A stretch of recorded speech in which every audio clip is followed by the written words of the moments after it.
Greziako brigadako kidea naiz ni eta hemendik gutxira Greziara joango gara, bertako brigadara, eskapenak antolatutako brigadara, eta helburua argi eta garbi ez Euskal Internazionalista bezala, Greziak bizi duen egoeraren aurrean elkartasuna adierazteko Greziako herriari, elkar ezagutza sustatzeko, ezagutzeko bertako herri proiektuak, herri boterearen esperientziak, eta ezagutarazteko ere Euskal Herrian ditugun proiektuak, azken finean, bi herrion arteko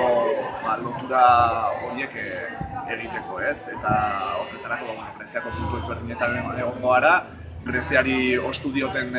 burujabetza horren inguruan sakonduko dugu, eta bertan bizi dituzten herri proiektuak, mobilizazioak, borrokak, horien berri emango dugu eta gonbidapena luzatzen dugu ere